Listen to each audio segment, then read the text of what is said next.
اعوذ باللہ من الشیطان الرجیم، بسم اللہ الرحمن الرحیم۔ سید اقتدار علی خان۔ گو کہ اصحاب الجنہ ان کی تفصیل سورہ ملک میں، سورہ محمد صلی اللہ علیہ وآلہ وسلم میں 47 نمبر کا سورہ، سورہ واقعہ میں، سورہ دہر میں، سورہ رحمان میں، متعدد سوروں میں جنت کا پورا نقشہ ہے، پورا نقشہ موجود ہے۔ اللہ نے ایسا نہیں کیا ہے کہ جنت کا نقشہ پیش کیا ہے اور جہنم کا نقشہ نہ پیش کیا ہو۔ اللہ نے سورہ دخان میں جہنم کا بھی نقشہ پیش کیا ہے۔ اللہ نے ان سارے سوروں میں جن کا نام میں نے لیا ہے، سورہ واقعہ، سورہ دہر، سورہ ملک، سورہ رحمان، یہ سارے سوروں کے اندر اللہ نے جہنم کا بھی نقشہ پیش کر دیا ہے۔ سورہ والعصر میں ایمان لانے والوں کا بھی بتا دیا ہے، جو حق کی تلقین کرتے ہیں، صبر کی تلقین کرتے ہیں، اور جو اچھے اعمال نہیں کرتے ہیں ان کا انجام جو ہے جہنم ہے، وہاں کا بھی نقشہ اللہ نے کھینچ دیا ہے، وہ بھی بتا دیا ہے، سب کچھ بتا دیا ہے، جنت کا نقشہ، جہنم کا نقشہ۔ کیوں کر خدا کے عرش کے قائل ہو یہ شریر، بھائی جغرافیے میں عرش کا نقشہ نہیں ملا، اور تیری لوگ کہتے ہیں ہم اتنا اللہ سے مانگتے ہیں، اتنا اللہ تعالیٰ کی ذات سے مانگتے ہیں، اللہ تعالیٰ دعا قبول ہی نہیں کرتا ہے۔ شاعر نے قلم اٹھایا اور شعر کہا، تیری پکار پہ چپ ہے اسے غنیمت جان، تیری پکار پہ چپ ہے اسے غنیمت جان، کہیں جواب نہ دے دے کہ میں نہیں سنتا۔ تیری پکار پہ چپ ہے اسے غنیمت جان، کہیں جواب نہ دے دے کہ میں نہیں سنتا۔ یعنی ہمارا کردار، ہمارے اعمال کیا اس قابل ہیں کہ ہماری دعا قبول کی جائے؟ ہماری زبان، ہمارا کان، ہمارا ہاتھ، ہمارا قدم، ہمارا وجود اس قابل ہے کہ ہم اللہ کو پکاریں اور اللہ ہماری پکار کو وہ سنتا ہے اور اس کو دعا کو قبول کر لے؟ کون سی ایسی برائی ہے؟ غیبت، بدکاری، یتیم کا مال کھانا، چغل خوری، غیبت، نفرت، عداوت، جلن، کڑھن، بغض، حسد، کینہ، کون سی ایسی چیز ہے جو ہم میں نہیں ہو؟ سب تو ہے۔ اس کے بعد ہم مصلی پہ کھڑے ہو کے کہتے ہیں تو ہماری دعاؤں کو قبول نہیں کرتا۔ دن بھر غیبت میں گزر جاتی ہے، جیسے مرے ہوئے بھائی کا گوشت کھانا، اور پھر کہتے ہیں صحت اچھی نہیں ہے، صحت خراب ہوتی چلی جا رہی ہے۔ خود کرتے ہیں، خود بھگتتے ہیں، اور خود اللہ کو شکوہ شکایت کرنے بیٹھ جاتے ہیں کہ تو نے ہمیں دیا کیا ہے؟ اللہ کہے گا تو نے لیا کیا ہے؟ جو تجھ سے کہا تھا میں نے کرنے کے لیے، کیا تو نے اس پہ عمل کیا؟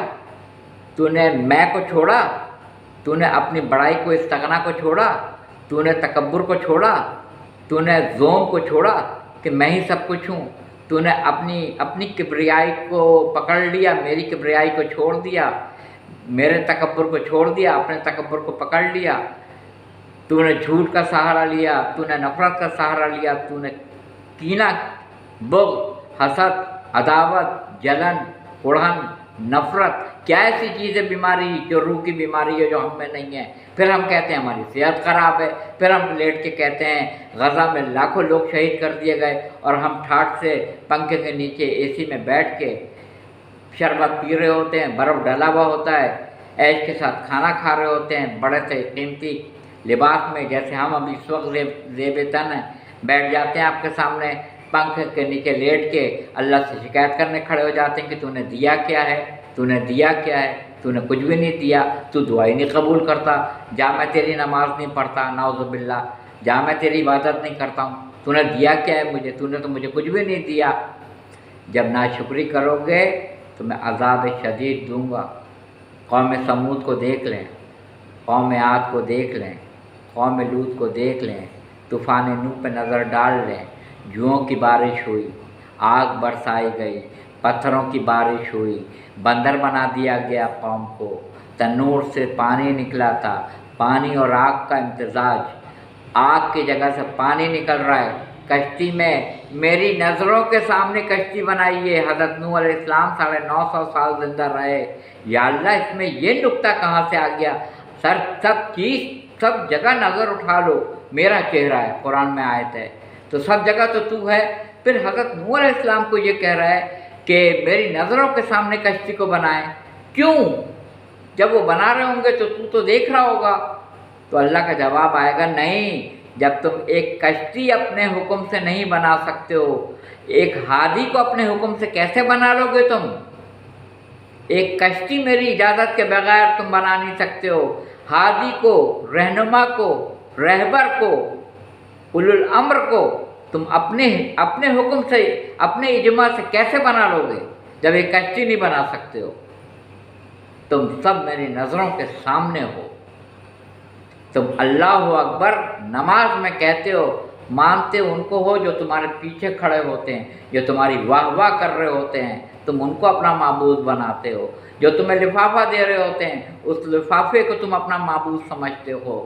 تم اگر مجھے معبود سمجھتے ہوتے تو کسی کے ہاں میں ہاں نہ ملاتے، کسی کے ڈرانے میں نہ آتے، کسی کے دھمکانے میں نہ آتے، تم مجھ پہ توکل کرتے۔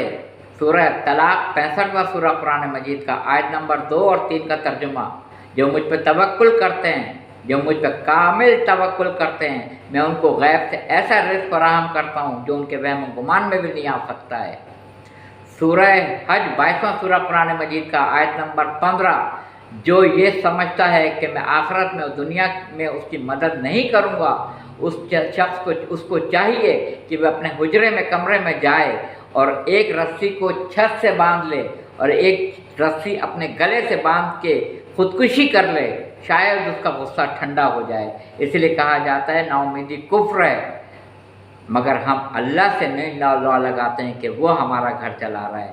ہم اپنے پیچھے کھڑے ہونے والوں سے، جو ہر سیاستداں کے پیچھے آپ کو نظر آتے ہیں، ان سے لفافہ ملتا ہے، ان سے گھر چلتا ہے۔ اللہ تھوڑی دیتا ہے ہمیں معذرت کے ساتھ، اللہ تھوڑی دیتا ہے، اللہ ان کو دیتا ہے جو اللہ پہ یقین کامل رکھتے ہیں۔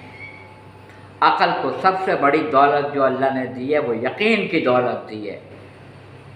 کسی نے امام جعفر صادق علیہ السلام سے پوچھا، اللہم صلی علی محمد و آل محمد، فرزند رسول متقی کسے کہتے ہیں؟ تو آپ نے ارشاد فرمایا، جو آج کے رزق سے زیادہ کل کے آنے والے رزق پہ جس کو یقین کامل ہو، جس نے آج مجھے رزق دیا ہے کل مجھے وہی رزق دے گا، اسے متقی کہتے ہیں۔ وآخر دعوانا الحمدللہ رب العالمین۔